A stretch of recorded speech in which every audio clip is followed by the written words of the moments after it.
But we begin tonight with a tale of two speeches, both from the same man, both from President Obama.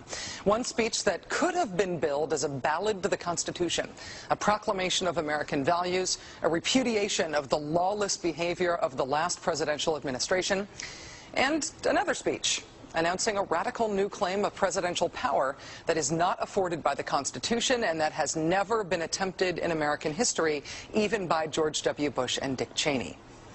Remarkably, President Obama today made both of those speeches simultaneously. Standing inside the National Archives in front of the actual original Constitution, President Obama delivered a blistering critique of the Bush administration, in which he called their actions and their legacy literally a mess.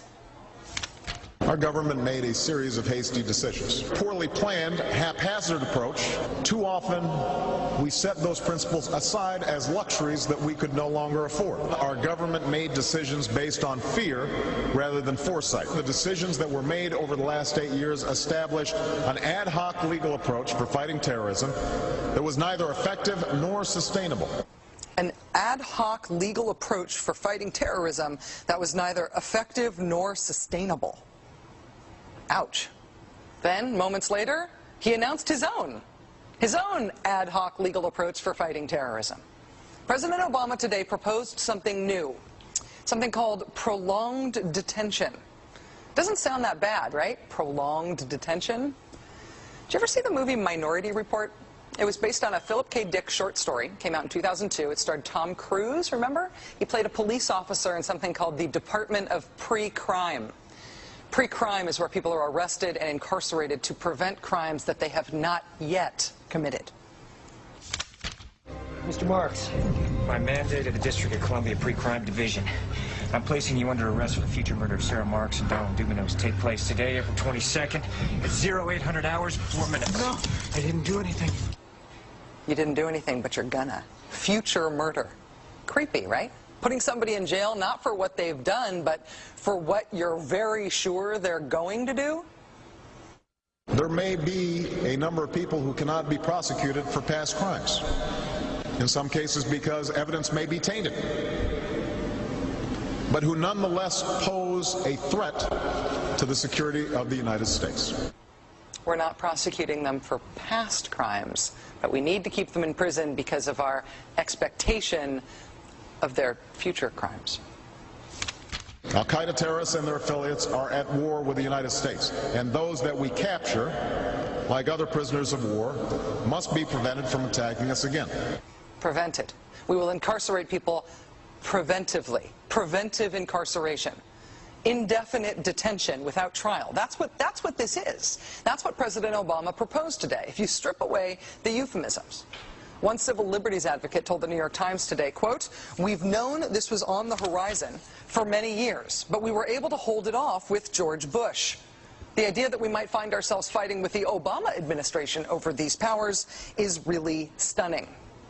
And it is stunning, particularly to hear President Obama claim the power to keep people in prison indefinitely with no charges against them, no conviction, no sentence, just imprisonment. It's particularly stunning to hear him make that claim in the middle of a speech that was all about the rule of law. But we must do so with an abiding confidence in the rule of law. Our government was defending positions that undermine the rule of law to ensure that they are in line with the rule of law. How can a president speak the kind of poetry that President Obama does about the rule of law and call for the power to indefinitely, preventively imprison people because they might commit crimes in the future? How can those two things coexist in the same man, even in the same speech? Well, that brings us to the self-consciously awkward, embarrassing part of this speech today. After condemning the Bush administration for what he called their ad hoc legal strategy, for trying to make things seem legal that patently weren't, this is what President Obama proposed. My administration has begun to reshape the standards that apply to ensure that they are in line with the rule of law. We must have clear, defensible, and lawful standards for those who fall into this category. We must have a thorough process of periodic review so that any prolonged detention is carefully evaluated and justified. Our goal is to construct a legitimate legal framework for the remaining Guantanamo detainees that cannot be transferred. Our goal is not to avoid a legitimate legal framework. In our constitutional system, prolonged detention should not be the decision of any one man.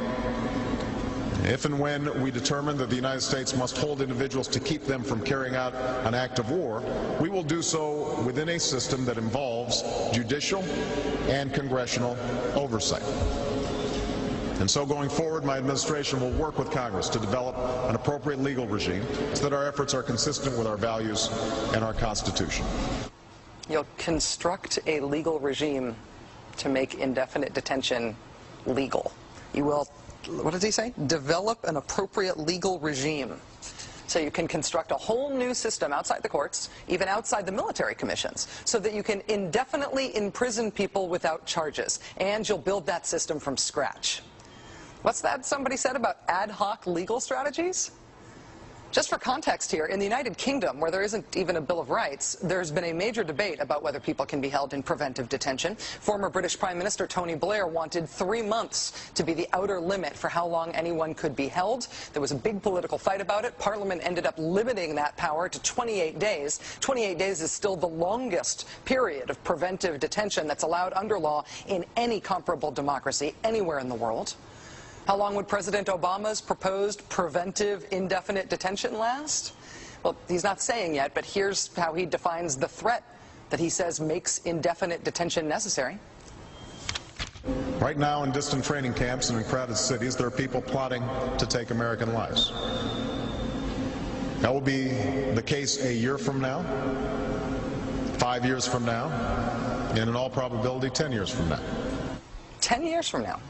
So you could get arrested today and locked up without a trial, without being convicted, without being sentenced for, say, 10 years until the threat of your future criminal behavior passes?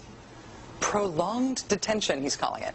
This was a beautiful speech from President Obama today with patriotic, moving, even poetic language about the rule of law and the Constitution, and one of the most radical proposals for defying the Constitution that we have ever heard made to the American people.